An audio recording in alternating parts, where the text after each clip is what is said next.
I was born with a built-in lie detector. Those who lie to me will pay the corresponding price. My parents claimed they didn't favor sons over daughters, that boys and girls were equal. As a result, they turned into genderless beings and could never have children again. In desperation, my grandmother adopted a boy.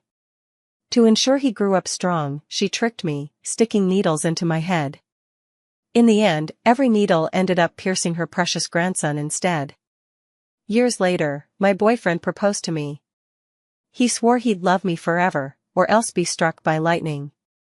Sure enough, he was struck dead by a bolt of lightning. My ability was discovered by a wealthy heiress, who hired me to test her boyfriend's loyalty. The offer was $3 million.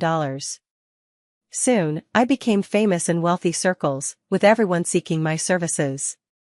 Staring at the long string of numbers in my bank account, for the first time I found myself desperately wishing there could be more lies in this world. Right after high school graduation, just as I received my college acceptance letter, my boyfriend got down on one knee and proposed to me. People around us were cheering, "Say yes. Say yes. Say yes." Looking at the cheap plastic ring in his hand, I asked flatly, "Do you really love me?" My boyfriend couldn't wait to nod, "Yes, I love you."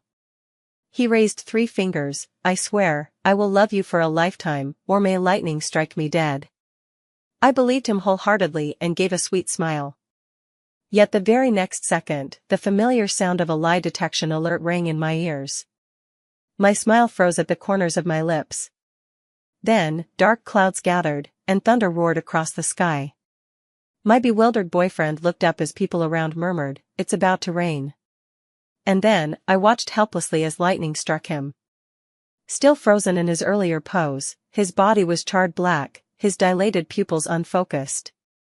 The plastic ring in his hand was charred black, rolling straight out of his palm. Just like his cheap sincerity, shattered to pieces. Ah! Someone's dead. Disappointment flashed through my eyes as I turned and walked away, ignoring the screams and shouts behind me. I spent 2 days lying in my rented apartment.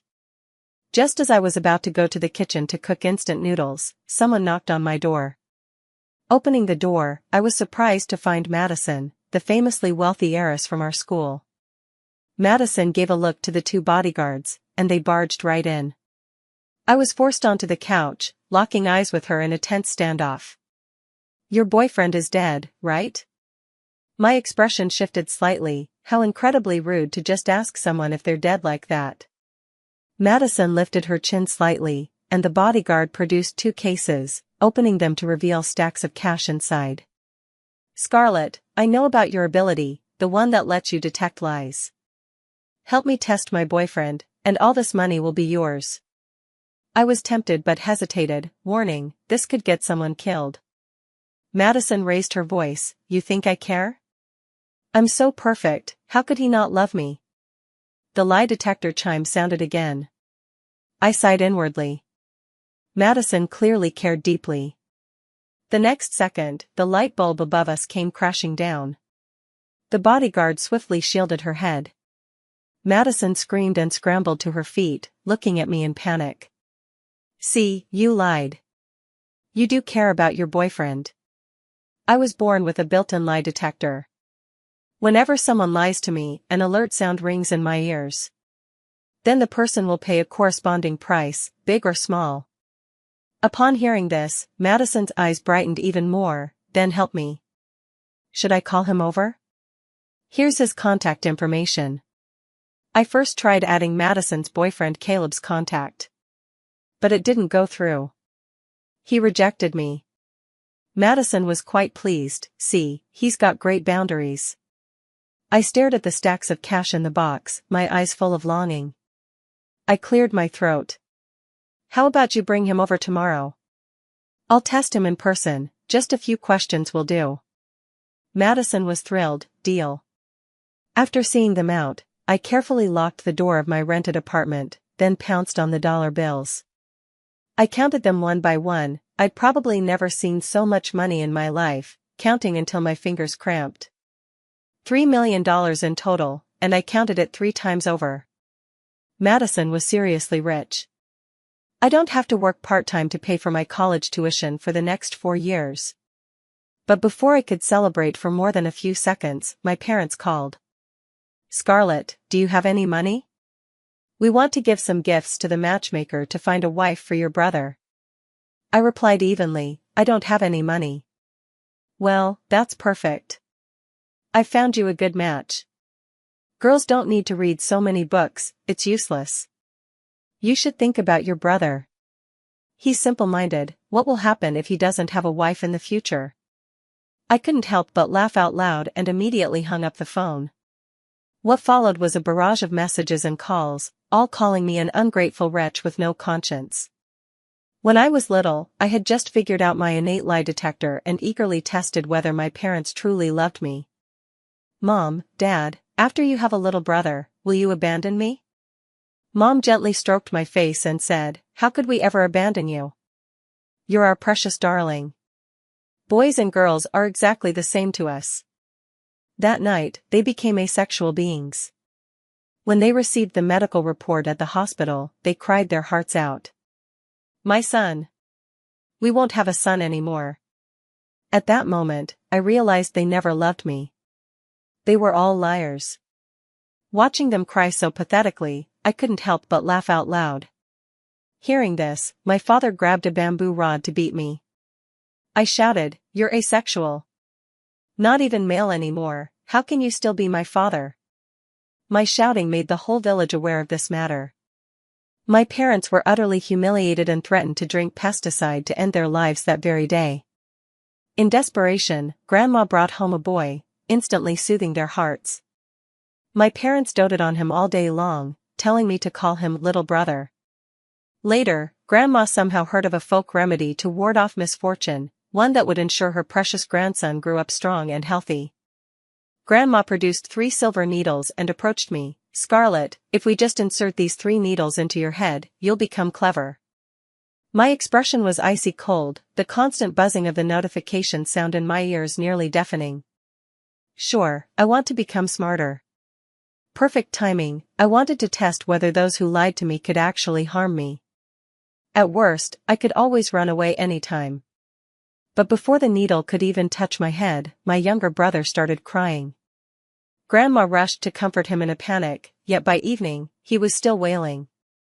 Mom and Dad grew terribly worried and took him to the hospital. The examination revealed 3 silver needles lodged in his brain. From that day on, he became intellectually disabled. The entire family was left heartbroken and utterly devastated, with no tears left to shed. The experiment was successful, people who lie to me can't harm me anymore. I gathered all my money and tucked it under my bed, planning to deposit it in the bank tomorrow. Madison moved quickly, sending me the address the very next day. More than just Caleb showed up, Madison's best friend, Freya, came too. Madison volunteered an explanation, this is my good friend. She's really curious about you. I knew, she was probably worried Madison might get scammed out of her money. No one would easily believe I really had a special ability. I cleared my throat, then let's begin. Caleb straightened up, his right hand interlocked with Madison's fingers. Do you want to marry Madison? Caleb nodded, of course, I only want to marry Madison. The beep didn't sound. Madison looked at me excitedly. I shook my index finger at her, no lie detected. Do you love her? Caleb said resolutely, yes, we grew up together. We're fated to be together. Again, no beep. Madison's grin nearly reached the back of her head, Caleb truly loved her. She suddenly stood up, all right. Testing complete. Scarlett, thank you so much. I didn't expect the money to be this easy to earn. Freya beside me scoffed disdainfully, oh Madison, this person is just a fraud, scamming you for money. Don't end up getting cheated out of everything. How could that be? I've already had people observe Scarlett. That day her boyfriend lied and got struck dead by lightning on the spot. It turns out Madison was there that day too. Freya shrugged helplessly, all right, I'm off to get my nails done. Had I known this would be so boring, I wouldn't have come. I suddenly said, you're lying. You're not getting your nails done today.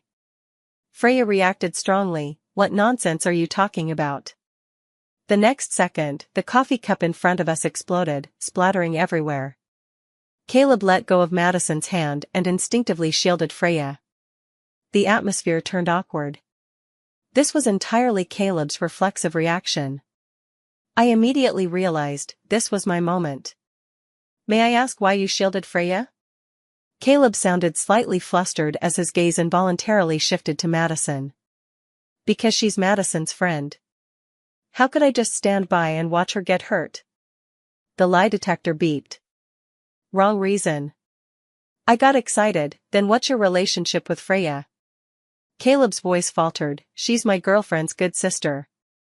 This time, there was no beep. I was asking about your relationship with Freya. Don't bring Madison into this. Caleb mumbled vaguely, barely friends. The alert sounded again. You're lying. Caleb looked flustered. What nonsense are you talking about? He suddenly looked at Madison, clearly seeing the suspicion in her eyes, and panicked even more. Madison, she's just a liar. Don't believe her. Freya and I are barely even friends. Freya quickly added, yeah, she must be lying. Madison stared at him and demanded, what were you doing that Saturday night? Why did you have a woman's perfume on you? It turns out Madison's suspicions were not unfounded. I repeated my question. Beads of sweat trickled down Caleb's forehead. He replied stiffly, I was studying. Madison knows this. Lying again. I turned to Freya with a smile and asked, and you? What were you doing? Freya nervously clutched her sleeve, completely unconvinced I could actually tell who was lying. She mustered up her courage and said, I was getting my nails done. I change my manicure every Saturday, it's a habit I've always had. Freya did indeed have the habit of changing her manicure weekly, but that night, she had done more than just her nails. I turned to Madison and said, they're all lying. Impossible. I have classmates who can vouch for me. Soon enough, his classmate arrived. I asked him seriously, did you personally see Caleb studying that night and not doing anything else? His classmate nodded firmly, yes, Caleb was studying. I said helplessly, Madison, I suggest you investigate properly. Everyone's lying. Freya shouted, will you stop already? How could I possibly have an affair with Caleb? You're just a liar. I said flatly, then dare you swear that you and Caleb are completely innocent? Freya didn't dare. Though she didn't know how I detected her lie, she still felt uneasy deep down. I then turned to Caleb, you swear it. Of course I can swear, but this ends here. I don't have time to keep dealing with your delusions, you fraud. Madison, I'm so disappointed in you. I love you this much and even humor your antics, yet you doubt me. Madison grew somewhat nervous thinking about my boyfriend's fate. Maybe we should forget it. I'll investigate the rest myself. The atmosphere grew tense. Although things would end here, the money wouldn't be refunded. But what I despise most are people who betray genuine sincerity. I stared straight at Freya and smiled. Freya, I don't recall saying you and Caleb were having an affair. Why are you two in such a hurry to defend yourselves? Madison's expression changed abruptly as she sharply turned to look at Caleb and Freya. Caleb appeared visibly agitated, roughly running his fingers through his hair. Madison, when will you stop this? You just suspect I'm cheating, don't you? Fine, I admit it, I cheated. Are you happy now? Madison, your constant suspicion will only wear away my love for you. Not a single lie detector alert sounded for any of these statements. That was problematic, it meant everything was true. A pang of guilt rose unconsciously in Madison's heart. Could she really have been too suspicious? Caleb then said to Freya, you make the oath. If it doesn't work, I'll compensate you with a car. Let's just play along with Madison for now. Freya's heart instantly relaxed. She raised 3 fingers, I swear, if I had an affair with Caleb and stole my best friend's man, may I be hit by a car the moment I step outside. Caleb smirked, satisfied? I nodded, satisfied. Caleb took Madison's hand. Madison, believe me, I really didn't cheat.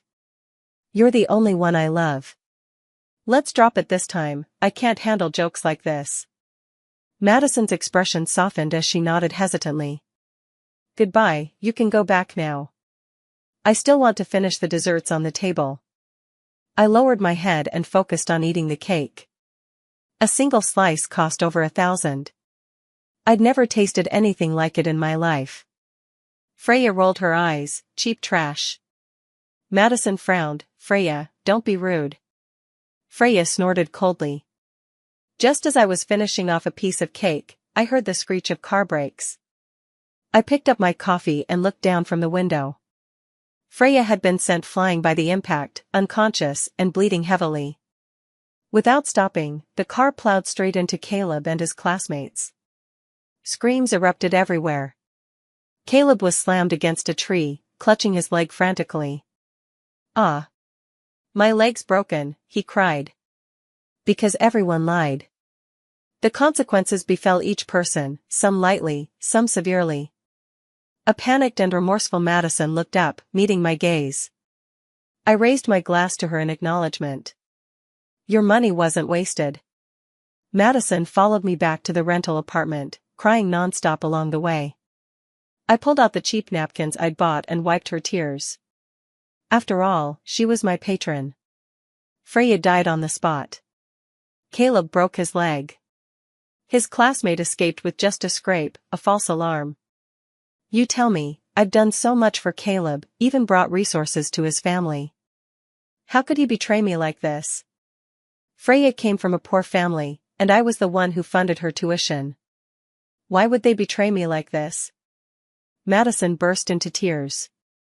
I was getting impatient, but remembering she was my patron, I patiently said, actually, this is a good thing. Some people never even realize their partners are lying to them. After finally managing to calm Madison down, her bodyguard delivered several surveillance tapes. The moment Madison saw the contents, she broke down into loud sobs again. It turns out every time Freya went to get her nails done, she was actually fooling around with Caleb in bed. I found it strange how they had so much free time, while I couldn't even finish all my exam papers. Soon, the neighbor came over to warn us. Stop making a scene. If you want to cry, get out and do it. I quickly covered Madison's mouth, afraid she might start arguing with them. Madison choked up. Did I do something wrong? I couldn't stand seeing people reflecting on themselves, so I said abruptly, at the beginning, you said you didn't care. Madison froze, then said stiffly, I should at least be sad for a few days, right? I sighed helplessly, you should go. I need to rest. As the new semester approached, my parents came looking for me with my younger brother in tow. They barged into my apartment, their eyes filled with disdain, and said, why did you rent such a tiny place? There's no room for all of us. I quickly picked up on the underlying message. It is small, but money's tight. Maybe you should stay somewhere else. Mom replied as if it were the most natural thing in the world, then give us money. We don't have any, after all. Ever since they found out they had become asexual beings, they refused to work, content to live off the meager income from their small plot of land. My grandmother, at her age, still has to take odd jobs to support them. I can attend school because of my strong academic performance. My excellent grades earn me scholarships that cover tuition fees. I didn't do it. Father sighed heavily, we shouldn't have let you go to school in the first place. You should have married early, you'd have children by now. What a waste of money. My younger brother wandered around the room curiously, picked up my college admission letter, and tossed it at Dad. Dad caught it carefully and saw the university's name. Oh, a university. A prestigious school. You must have gotten a big reward for getting into a university, right? I replied coldly, no reward. Yet the next second, Dad casually tore the admission letter to pieces. Just stay home. No need for school, it's a waste of money. We've already found you a good husband. I stared at them, dare you swear they're truly good in-laws? Mom raised her voice, Scarlett. Do we as parents owe you something? Making us swear, haven't we always acted for your own good? My expression remained unchanged. For my good, by denying me schooling? For my good, by adopting a brother for me? For my good, by tearing up my admission letter just now? Dad flushed with rage at my words and slapped me hard across the face. Cold-faced, I pushed my hair aside, grabbed his head, and smashed a teacup from the table against it. Blood instantly gushed out. You beast. Still had the energy to curse. I punched again. Dad cried out in pain, "Murder! Murder!" With their lazy, good-for-nothing constitutions, they couldn't stop me at all. I kept punching, and soon Dad's bald head was bleeding. Mom wailed, "You beast! How dare you hit your own father?" I even found time to sneer, "Is he even a man? He's not fit to be called my father." My parents nearly died of anger. Since they became asexual beings, all gender characteristics had completely disappeared, literally asexual. Afraid I might hit him again, Dad shut his mouth for good. Mom forced a smile, "See, you've already hit him. Now can you come home with us and get married? Would we ever do you harm?" Lies again. Then swear it. Swear you'll treat me well, swear that the groom's family is a good one, and I'll go back with you. Mom gasped for breath, furious to the core, but for the sake of that 300,000 bride price, she gritted her teeth and said, "I swear we'll treat you well. That family is a good family. Otherwise, may we be struck dead by a plane the moment we step outside, okay? Getting hit by a plane, now that's a really low probability. Seems like they're quite good at picking their oaths. Then let's go." Mom and Dad grabbed me by the arms, eager to drag me outside. But the moment we reached the ground floor, before they could even crack a smile, something smashed into their heads. I stared at the ground, the sun casting their shadows. Blood gushed out instantly. Some even splattered onto my face. Their hands, which had been gripping my arms, loosened, and my parents fell backward. My brother, witnessing it all, whimpered in fear. Then, Madison's scream came from beside us. "Someone's dead! Someone's dead!" I looked expressionlessly at their bodies, my parents' eyes were almost bulging out. Perched prominently on their heads was a toy airplane model.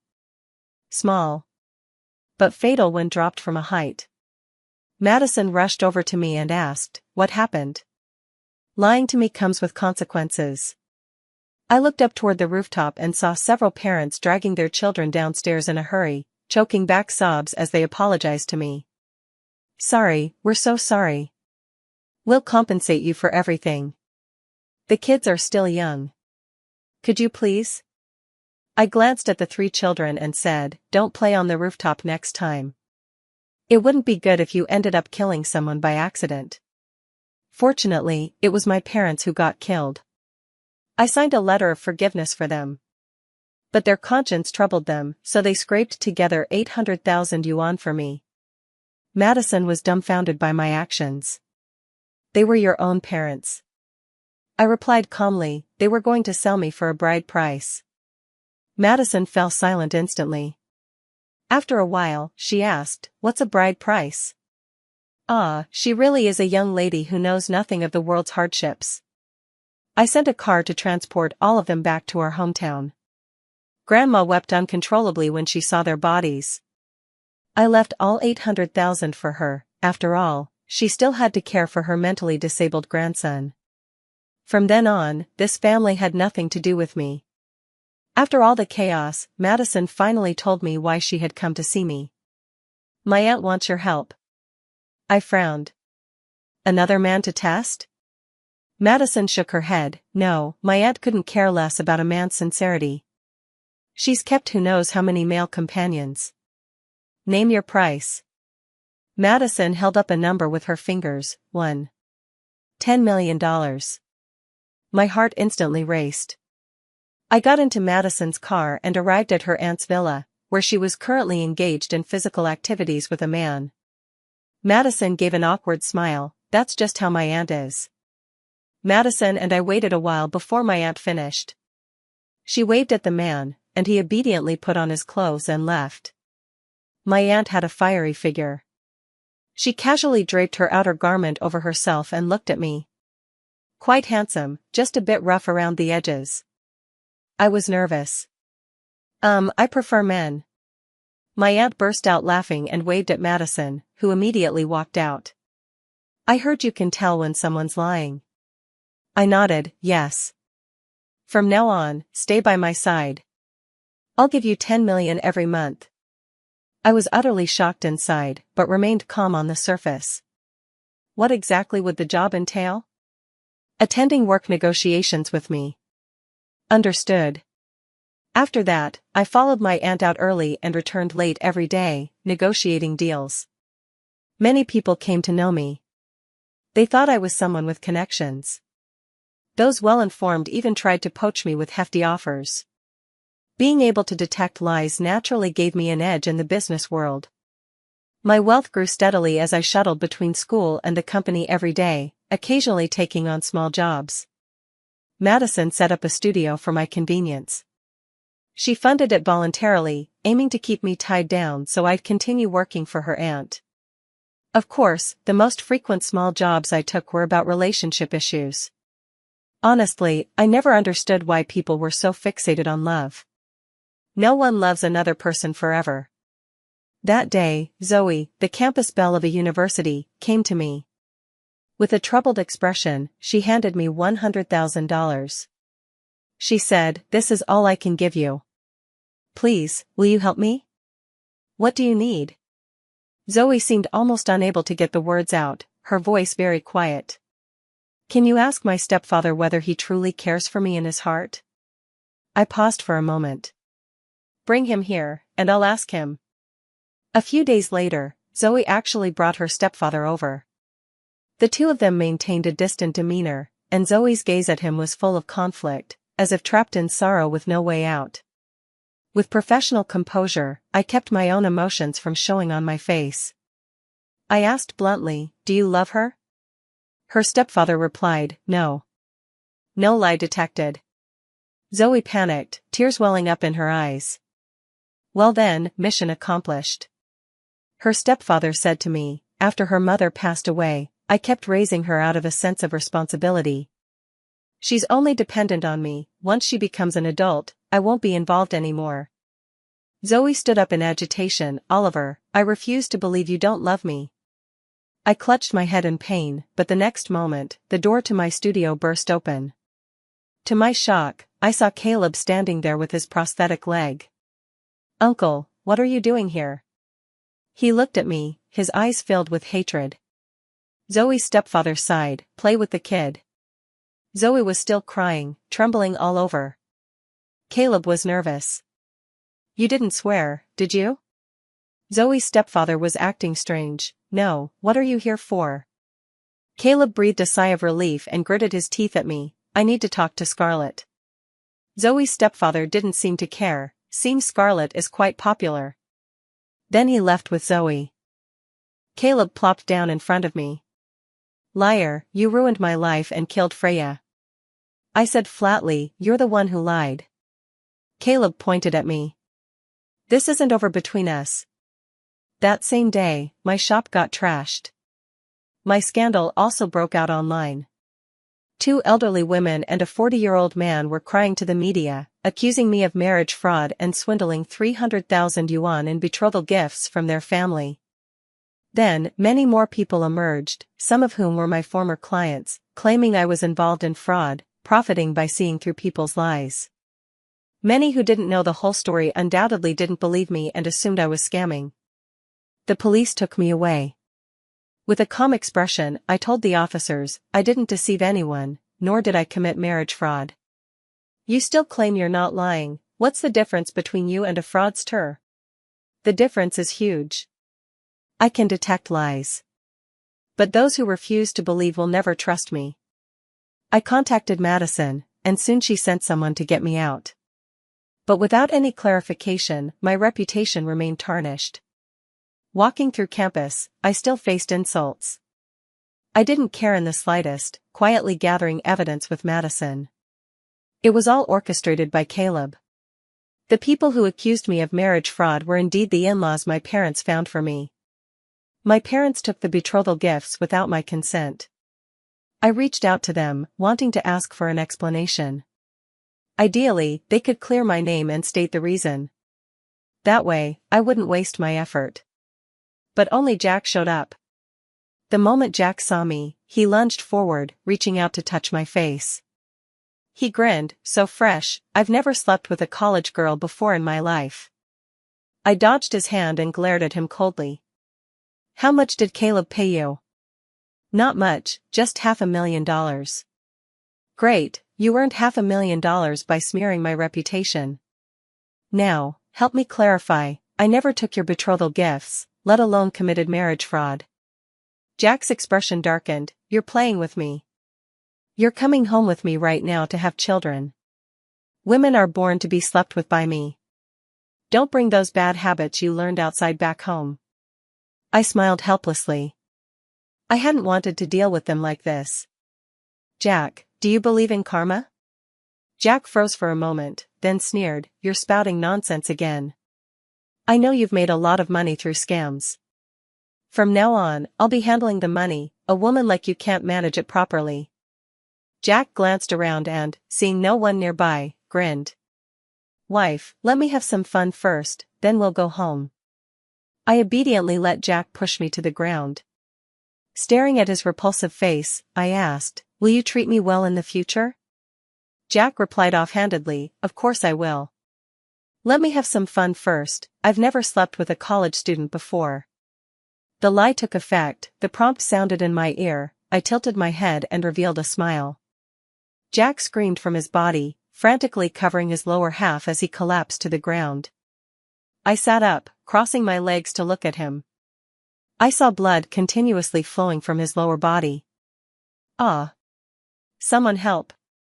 Jack struggled to stand up, wanting to go to the hospital. I rose from the ground, coldly watching the desperate Jack. Jack's eyes were bloodshot, his hands tightly clutching his precious family jewels. Scarlett! What have you done to me? What have you done? I said cheerfully, I didn't commit fraud. It's true that I can see through people's lies. And they will pay the price according to the severity of their lies. You can see how big Jack's lie was. I guess he not only wouldn't treat me well but would also abuse me. So his most cherished family jewels were directly broken. I picked up my bag and turned to leave. Since this path was blocked, I simply had Madison release all the schemes Caleb had orchestrated. He was the one who found all those people to smear me. Public opinion flipped instantly, but my reputation as a fraud couldn't be entirely cleared. Many still refused to believe I could see through lies. If such an ability existed, wouldn't the world descend into chaos? And chaos was precisely what would ensue. My studio reopened, yet Caleb still refused to let me go. He sent countless people to stir up trouble for me. I welcomed them all. After all, if they could make me money, why not take advantage?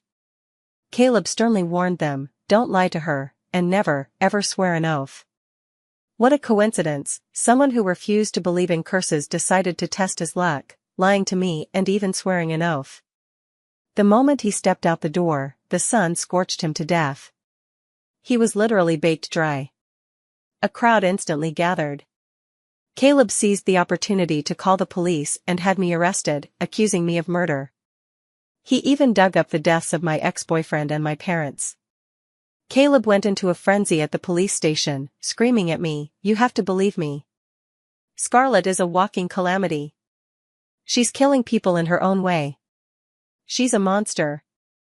She's murdering people. Caleb's eyes were sunken and dark, his whole appearance disheveled. Ever since his amputation, he hadn't slept well for days. I sat silently in the chair, speaking only when questioned by the police. After the deceased left your studio, he spontaneously combusted. Did you do this? Just to prove your supernatural abilities? I shook my head, it wasn't me. He made a vow to me, he swore he hadn't stolen his mother's pension, or else he'd be burned to death by the sun. He died by his own hand in the end. A chill ran down Caleb's spine as an unknown dread enveloped him. I said softly, if you don't believe me, you can check my surveillance footage. My entire work process is recorded, every minute, every second, without a single false moment. I looked up at Caleb and said, don't provoke me again. I don't have time to waste on you. My only goal is to make money, nothing more.